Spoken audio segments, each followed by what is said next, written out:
There was a confrontation in the Persian Gulf today between a U.S. naval vessel enforcing the economic blockade of Iraq and an Iraqi freighter trying to slip through it.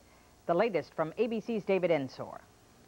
It is the 12th time since mid-August, when the embargo was imposed, that shots have been fired across the bow of an Iraqi ship. The destroyer USS O'Brien fired 40 rounds in front of an Iraqi freighter to force it to stop. The ship was searched and ordered to return to Iraq. Instead of doing so, the ship continued towards the Straits of Hormuz. Navy officials say in the morning the ship will be boarded by U.S. Marines and forced to sail to a neutral port. The incident came as Iraqi President Saddam Hussein denounced the U.S. for what he called irresponsible and uncontrollable saber rattling. Sunday's Washington Post reported that Iraqi forces are beginning to learn how to operate sophisticated U.S.-made Hawk anti-aircraft missiles and radars that were captured when Kuwait was occupied. U.S. officials disagree on whether American planes can be defended against the Hawk missiles. But besides potential new military problems for the Bush administration, there may also be a lingering political one. The Senate Majority Leader said today the Constitution requires congressional approval before a war can be started. I can understand from the standpoint of a military planner why they might want to do something without prior notice, but the reality is the United States does not permit one person, even the president, to commit this nation to war. Bush administration officials have already said they will keep Capitol Hill up to speed on what's planned for the Gulf. But the president won't promise to wait for Congress to vote before taking whatever action he thinks is necessary. David Ensor, ABC News, Washington.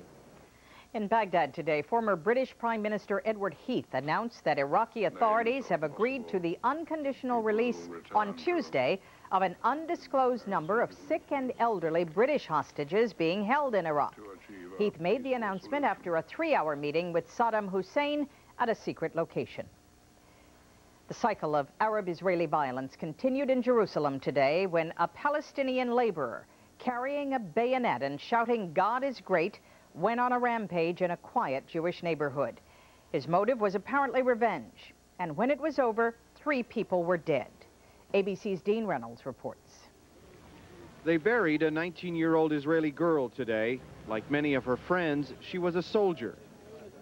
She died in her uniform on a Jerusalem sidewalk, stabbed to death along with 2 other Jewish victims, a 28-year-old off-duty policeman and a 43-year-old gardener on his way to work. While police say this Palestinian from a West Bank village near Bethlehem has admitted stabbing them, the Israeli government said the United Nations must share responsibility. The direct result of the atmosphere created by the condemnation of Israel by the Security Council. But the UN condemned Israel because of the killing October 8th of 21 Palestinians by Israeli police. Palestinians say today's bloodshed was probably an act of vengeance.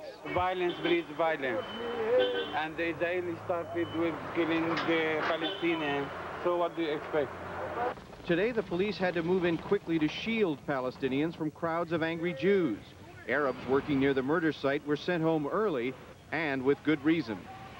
In the current atmosphere of Arab-Israeli hostility, a grim resignation is setting in. The question now is not so much if there will be bloodshed, but simply when. Dean Reynolds, ABC News, Tel Aviv. When we come back, dead heat in North Carolina between the conservative